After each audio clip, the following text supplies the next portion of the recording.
Opinion: How gig economy has reordered earning a living in Bengaluru, in the heart of India's technology capital. A quiet transformation is underway. Bengaluru, once synonymous with IT parks, multinational corporations, and buzzing tech startups, is now becoming the nucleus of a newer, faster-moving, and far less predictable workforce phenomenon, the gig economy. This is not a passing trend or a mere consequence of pandemic-era disruptions. Rather, it represents a profound reordering of how people work, earn, and live. The streets of Bengaluru are now abuzz not just with coders and engineers but also with delivery riders, freelance designers, independent consultants, content creators, and countless others who make up the intricate web of this emerging economic structure. The gig economy in the city has surged ahead, creating new job roles at an astonishing pace. This new world of work operates outside the traditional 9-to-5 framework. It is characterized by flexibility, digital platforms, and short-term contracts that offer both businesses and workers greater autonomy and immediacy. By 2024 and continuing into 2025, this mode of employment has evolved from being a source of supplementary income to a primary livelihood for a significant segment of Bengaluru's population. This rise can be understood through the lens of classic economic theories. Joseph Schumpeter's concept of creative destruction is particularly apt here. The gig economy is not a gentle evolution, it is a disruptive force dismantling established systems to make way for the new. Traditional employment structures with benefits, pensions, and job security are rapidly being replaced by flexible contracts, algorithm-driven platforms, and performance-based earnings. While these changes offer remarkable scalability and efficiency for companies, they also demand a redefinition of what it means to be employed in the modern age. As of 2024, gig work in Bengaluru extends far beyond food delivery and ride-hailing. It has diversified. Quick commerce platforms have expanded aggressively, creating demand for logistics support and back-end manpower. The freelance IT community is thriving, with coders, cybersecurity experts, and AI specialists offering their services on global marketplaces. Simultaneously, creative freelancers are in demand for digital marketing, video editing, and content development. The range of monetized skills is vast, and the barriers to entry have significantly decreased, making this economy more inclusive than any previous employment wave. One of the most significant drivers behind this explosion is technology. Platform-based models have democratized access to work.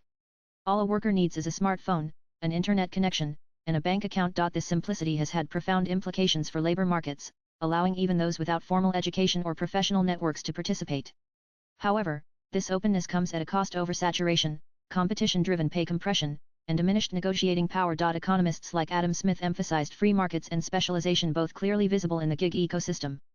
The gig economy is, in many ways, a living example of a market driven by individual specialization and the invisible hand coordinating supply and demand in real time. Yet Smith also warned of the perils of a market devoid of ethical considerations, a warning that resonates today as Bengaluru's gig workers struggle for protections. Most gig workers operate without a social safety net. Health insurance, paid leave, retirement benefits, and workplace protections are typically absent. Earnings are unpredictable, and work availability fluctuates with demand cycles. This precarious nature creates psychological strain, even as it offers freedom. The contradiction: liberty without security has ignited debates across economic and policy circles. The modern workforce in Bengaluru is caught between the flexibility it values and the protection it lacks. John Maynard Keynes once envisioned a future where technological progress would significantly reduce working hours, ushering in a society of leisure. In the gig economy, however, technology has not reduced labor, it has fragmented it. Workers may no longer be tied to desks or offices, but many find themselves working longer hours and juggling multiple gigs to meet financial goals. The promise of freedom often becomes the burden of hustling. Flexibility is real, but so is fatigue. Even the classical theory of comparative advantage finds relevance here. In a hyper-connected digital world, gig workers in Bengaluru are competing globally.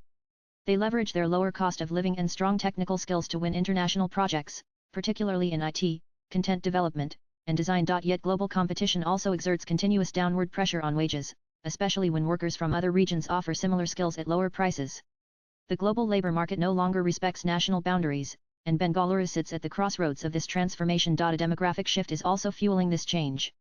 Young professionals in Bengaluru are increasingly rejecting traditional employment models.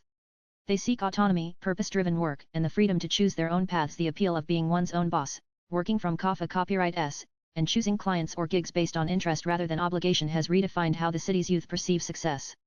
This cultural pivot is significant. It marks a shift from stability to agency, from long-term employment to diversified income streams. Yet the transformation is not without its risks. Informality dominates the gig landscape. There is little legal clarity around the rights and responsibilities between workers and platforms.